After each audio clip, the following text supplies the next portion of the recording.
అందరికీ నమస్కారం. నేను మీ అనుపమ.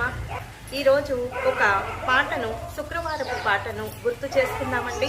శుక్రవారపు పొద్దు సిరిని విడవద్దు, దివ్వెను దగవద్దు, బువ్వనెట్టొద్దు, తోబుట్టువుల మనసు కష్టపెట్టొద్దు, తొలి సంధ్య మలి సంధ్య నిదురపోవద్దు, మా తల్లి వరలక్ష్మి నిను వీడదప్పుడు, మా తల్లి వరలక్ష్మి నిను వీడదప్పుడు, ఇల్లాలు కంటపడి పెట్టని ఇంట, కల్లలాడని ఇంట, గోమాత వెంట, ముంగిల్లో ముగ్గుల్లో ముంగిల్లో ముగ్గుల్లో పసుపు గడపల్లో, ముంగిల్ల ముగ్గుల్లో పసుపు గడపల్లో, పూలల్లో పాలల్లో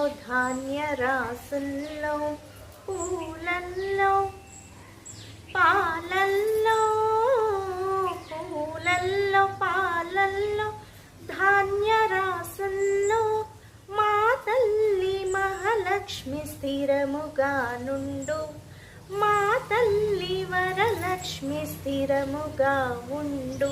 శుక్రవారపు పొద్దు సిరిని, డబ్బును విడిచిపెట్టకూడదు. వెలుగుతున్నటువంటి దీపంలో నుంచి నూనెను తీసేస్తూ ఉంటారు చాలా మంది. అలా తీయకండి. దీపాన్ని, వెలుగుతున్నటువంటి దీపాన్ని ఊదడము, అలాగే పొద్దున్నే లేస్తూనే మరి వండుకుని తినడము, ముంగిట్లో వాకిట్లో ముగ్గైనా ఉండదు, అప్పుడే తినేస్తూ ఉంటారు. తోబుట్టువుల మనసు కష్టపెట్టకూడదు.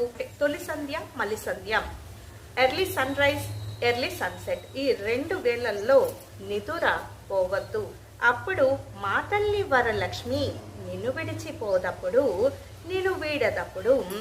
ఇల్లాలు పొద్దున్నే లేస్తూనే కంట తడి పెట్టకూడదు. పొద్దున్నే లేస్తూనే గయ్యమని మరి అలా అరవకూడదు. కళ్ళలాడని ఇంట, గోమాత వెంట. ఇవి లక్ష్మి ఉండేటటువంటి స్థిరమైన ప్రదేశాలు. ఏంటి అంటే ఎప్పుడు ప్రశాంతంగా ఉండాలి.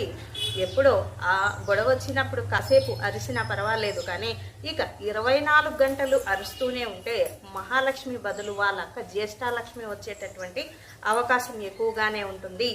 ముంగిల్లో ముగ్గుల్లో పసుపు గడపల్లో, పూలల్లో పాలల్లో, ధాన్య రాసుల్లో బియ్యము, పప్పు, ఉప్పు, ఇటువంటి పెరుగు, పాలు, ఇటువంటివి. కనీసం అప్పు కూడా ఇవ్వరు శుక్రవారం రోజు. ఉప్పైన అప్పు పుట్టదట శుక్రవారం రోజు.